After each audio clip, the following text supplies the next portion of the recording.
మరి పేరు పేరున ధన్యవాదాలు అన్న. మా మహిళల తరఫున నేను ఒకటి మాట్లాడాలనుకుంటున్నా. మరి నేను ఇప్పటిదాకా సందర్శించిన ఇండ్లు మరి ఇందిరమ్మ ఇండ్లు ఎక్కువ శాతం ఉన్నాయి. ఆ ఇందిరమ్మ ఇండ్లు ఏంటంటే పాత పడిపోయినాయి కాబట్టి అవి కొత్తవి మళ్ళీ శాంక్షన్ చేపించే బాధ్యత మరి అప్సర్ అన్న గారిది. మరి ఇది మాత్రం అమ్మ గుర్తుపెట్టుకోండి.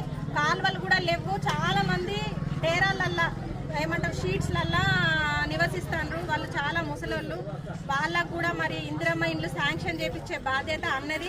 మీరు అన్నని గెలిపించుకుంటేనే మీ వాడలు బాగుపడతాయి, లేకపోతే మాత్రం ఇంకో 10 సంవత్సరాలైనా ఇట్లనే ఉంటాయి. ఇది ఒక్కటి అమ్మ మీరు ఆలోచించుకోండి. అన్న మనోడు, మన మధ్యలో ఉండేటోడు, మన మాట వినేటోడు. గారడి మాటలు చెప్పేటోళ్ళు వచ్చే మంది బయలుదేరుతారు. వాళ్ళ మాటలు వినకండి, మాటలు చెప్పే వరకే ఉంటారు వాళ్ళు. కాబట్టి పని చేసేటోళ్ళని మనం ఎన్నుకోవాలి. నాగరాజన్న మరి మంచి వ్యక్తిని మరి ఎన్నుకొని మీ ముందు పెడతా ఉండు. మరి అన్నను అప్సర్ అన్నను గెలిపించుకునే బాధ్యత మీది, పని చేపించుకునే బాధ్యత కూడా మీదే. ఎవరితో కాదు, మన పని మనమే చేపించుకోవాలి. అప్సర్ అన్న మరి మన మధ్యలో ఉండేటోడు కాబట్టి అప్సర్ అన్నను గెలిపించుకోండి.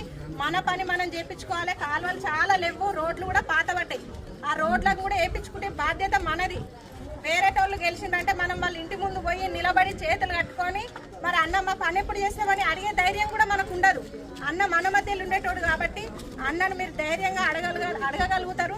మీరు ఓట్లేసి గెలిపించుకొని మీ పనులు మీరు చేపించుకునే బాధ్యత మీ మీద ఉన్నది. కాబట్టి మీరందరూ అప్సర్ అన్నలు గెలిపించుకోవాలని, మన ఈ దళిత వాడలన్నీ బాగుపడాలని ఈ యొక్క సమక్షంలో నాగరాజన్న గారు కూడా మరి ముందుండి అప్సర్ అన్నను గెలిచిన తర్వాత కూర్చోబెట్టుకొని ఏమేం పనులు ఉన్నాయి, ఏం జరగాలి అని అన్ని అడిగి తెలుసుకొని త్వరగా పూర్తి చేస్తారు. కాబట్టి అమ్మ ఇది ఒక్కటి గుర్తుపెట్టుకోండి, మన ప్రభుత్వం ఉన్నది, పని చేపించుకునే బాధ్యత మనది. మన వ్యక్తి ఉన్నాడు.